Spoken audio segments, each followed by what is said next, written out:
Huwa ta' importanza kbira li ngħixu f'pajjiż sigur u għaldaqstant il-Partit Nazzjonalista jemmen illi kull ċittadin għandu jgħix f'serħan il-moħħ mingħajr ebda biża' kemm f'daru kif ukoll fuq il-post tax-xogħol. Sostna dan id-Deputat Nazzjonalista Beppe Fenekadami kelliem tal-Oppożizzjoni għall-intern, is-Sigurtà Nazzjonali u l-ġlieda kontra il-kriminalità waqt konferenza tal-aħbarijiet fejn flimkien ma' Noel Muscat, Mark Anthony Sammutu, Ivan Castillo saħqu dwar l-enfasi li qed jagħmel il-Partit Nazzjonalista f'dak li qed isejjaħ bħala żewġ pilastri ewlenin, is-setturi ekonomiċi pagi li jrendu u viżjoni ekonomika f'pajjiż sigur. Il-Deputat Nazzjonalista Beppe Fenekadami insista li l-kriminalità fil-Gżejjer Maltin qed tiżdied b'anzjani mbeżża ġewwa darhom u ġenituri illi ma jafdawx lil uliedhom barra. Wasosna li din iż-żieda mhux perċezzjoni biss iżda fatt. B'aktar minn 3500 serqa rrapportata din is-sena biss.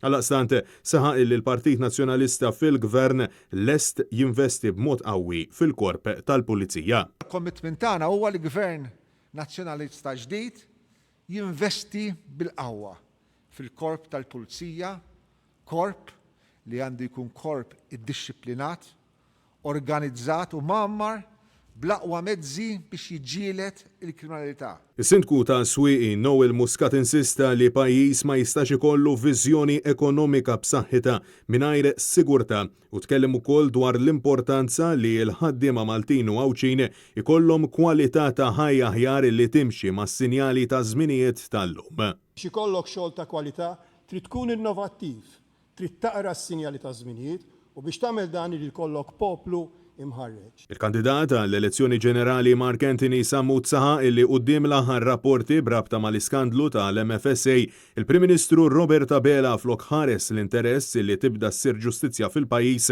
mar fuq ix-xandier tal-Istat jattakka lil min żvela l-każ u jiddefendi lil min huwa involut. Nħass aktar minn qatt qabel il-bżonn ta' ġenerazzjoni ġdida, ta' gvern ġdid illi jagħti tama ġdida lil dan il-pajjiż, politika serja, politika li tħares l-interess nazzjonali ta' pajjiżna, li tħares il-ġid komuni, li toħloq setturi ġodda ta' kwalità li jgawdi minnhom kulħadd. Minħatijaw, il-President ta' Solidarjetà Ħaddiema tal-Partit Nazzjonalista Ivan Castillo qal li hemm bżonn li bniedem ikun fiċ-ċentru tal-politika u dan isir biss bżieda fil-pagi filwaqt li jiġi mħares il-bilanċ bejn il-kwalità tal-ħajja u x-xogħol. Wasostna illi il-Partit Nazzjonalista jipproponi patt soċjali ġdid u nsista illi s-sistema tal-kola, sistema li l-bażi tagħha il għal dawn l-aħħar 40 sena trid tinbidel biex tirrefletti il-ħajja moderna.